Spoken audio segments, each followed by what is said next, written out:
Hello. Hello, okay. Hi, my name is Kelvin. I'm a systems engineer with GovTech under the Sensors and IoT division. And today, I'll be talking about how we can use Edge AI to do crowd density monitoring in outdoor environments.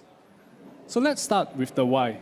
Based on our interactions with our partner agencies, we understand that real-time information as well as insights on crowds over time at different venues are important.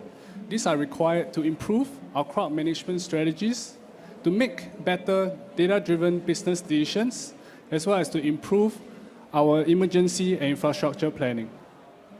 So why edge computing as compared to computing on the cloud? So in our use case, we found that we could reduce costs as well as better protect data privacy. As we will later see, we are able to use a single edge device to process multiple camera streams, and then we are able to process this sensitive data locally. So here are some of the more conventional approaches which are based on object detection and tracking. So for instance, if the area is smaller, we can do area counting, which is to detect and count the number of people within a specific area. On the other hand, if the area is larger with multiple entrances and exit points, we can do line counting, which is to detect and count the number of people crossing a virtual line. Now, how will you count this or this? So in both of these cases, object detection-based approaches will fail. So in the image on the left, we can see that some people are not getting detected due to being occluded by other people. We can also see that multiple people may appear within the same single bounding box if they are standing too closely to one another.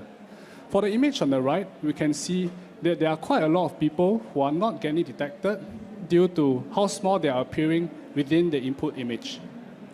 Now, as we can see, crowd counting in outdoor environments remain a challenging problem due to the heavy occlusion of people, there not being any well-defined entrances and exits, and that it is not always possible to reinstall cameras for a more favorable field of view.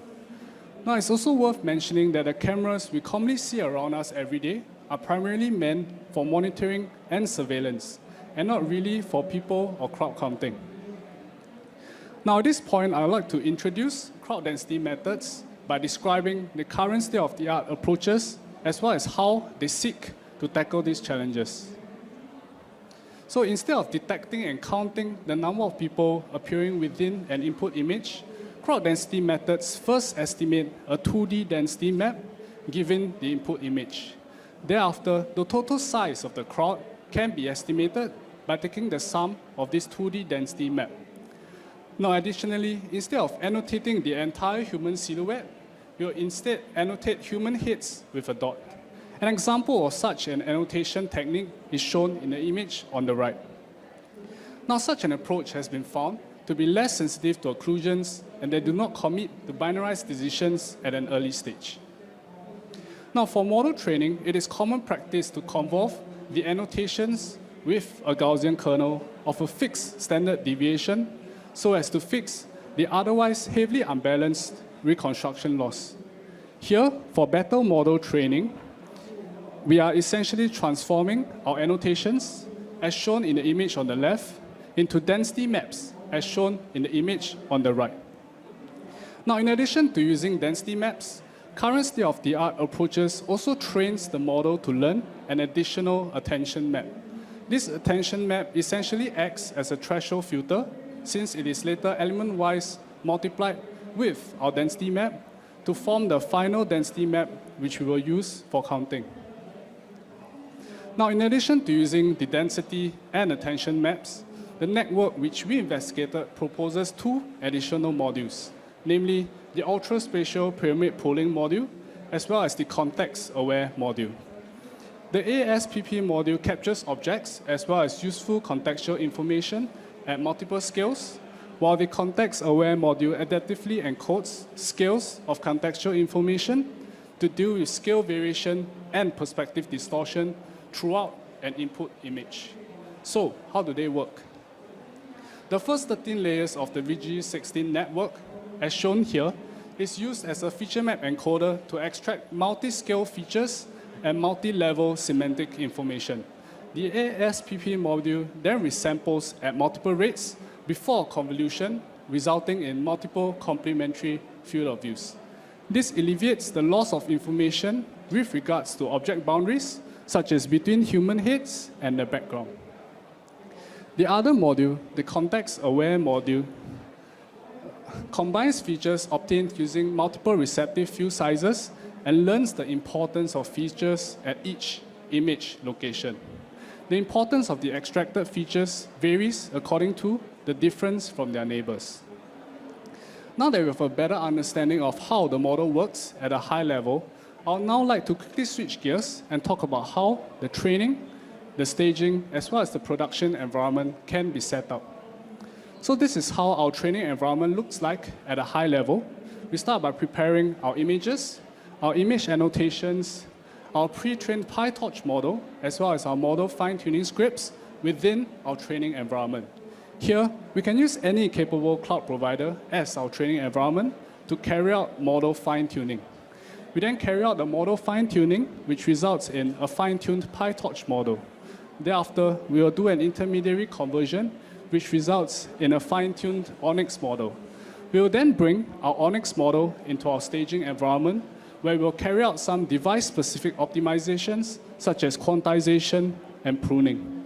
This process results in an optimized fine-tuned model in dot-plan format, which is the model we will then bring into our production environment for deployment. Now, at a glance, these are some of the results which we obtained on our own datasets, where the number of people can range from 4 to 400. The metric that we are using here is the mean absolute percentage accuracy, which is calculated by dividing the mean absolute errors by the ground truth. Now, for more comprehensive benchmarking, please visit the Papers with Code website. And this is how our production environment looks like at a high level. We start by pulling frames from our video management system locally. Thereafter, with these frames, we can then query our model backend. Here, we're using the Triton Inference Server by NVIDIA as our model backend, which serves models via a HTTP or gRPC endpoint and allows us to run concurrent models easily.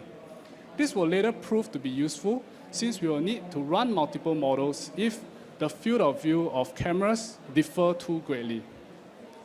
Now, once we have gotten the results back from our model backend, we can then proceed to display them on a local display. Additionally, we can also choose to upload images containing the results to our cloud backend via REST API calls. Now, the rest of the setup follows pretty much the standard producer-consumer pattern, where our producer will then send messages to our message broker. Our consumer can then consume these messages and forward them to our cloud backend via MQTT messages. Now, looking at this setup, if I ever need to take the system fully offline, I can.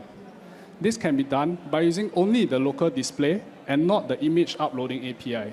I can also choose to route the messages to another internal system instead for better data privacy. After the messages have been received, they can be displayed to either our developers or our end users via dashboards, as shown here. Now, I'd like to share some of the images and results which we collected from a deployed unit in production. Now, here are some images of a location which the model have been trained on.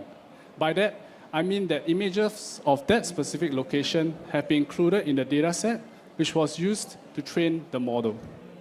Notice how we are also able to generate a nice image overlay here, which serves as a quick sanity check for us to ensure that the model has been deployed correctly and that it has a reasonable amount of accuracy. So here are more images of a location of which the model have been trained on. Note that these are from the same model as before, which is model number 1. Now here are more images. Here are some images of a location which the model have not been trained on. Note that these images are also from the same model as before, which is model number 1. Now, this test of a model's ability to generalize across different locations is important, as we do not want to keep having to retrain the model every time we add in a new location. Now, here are more images of a location which the model have not been trained on. Similarly, these are also from the same model as before. Now, so far, the images that you have seen are from the same model.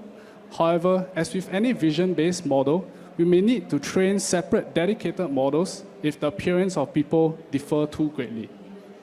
Now here is an example of that, where people are appearing much smaller as compared to the other locations. Yeah, so here we actually trained a separate dedicated model, which we'll name model number 2. Now, as with any machine learning application, the context is important. So from our discussions with our stakeholders on the ground, we actually understand that having a model that is able to generalize across different times of the day is very important. This means that we will need to explicitly train as well as test the model to ensure that it meets these requirements. Note that these are also from the same model as before, which is model number 2. Now here are more images placed side by side for comparison. These are images from models, from cameras which are in IR mode, which cameras commonly and automatically switch to in low light conditions. Again, these are important contextual information to be uncovered. Note that these are commonly managed by security staff, and we do not want to have to impose any requirements on the settings that they use. Similarly, these are from the same model as before, which is model number 2. Now, to quickly summarize, people counting in indoor environments is almost a solved problem where there are little to no occlusions. However, as we have seen, crowd counting in outdoor environments remain a challenging problem due to the heavy occlusion of people, there not being any well-defined entrances and exits, and that it is not always possible to reinstall cameras for a better field of view. Now, we have also seen how crowd density approaches like MSFANet can perform well in these challenging scenarios to provide accurate counts. However, it is also worth mentioning that data annotation can be an expensive process due to the large number of people and hence the large amount of annotations which might need to be done for training images. Note that some ambiguity is to be expected as well, especially in low light conditions. Thank you.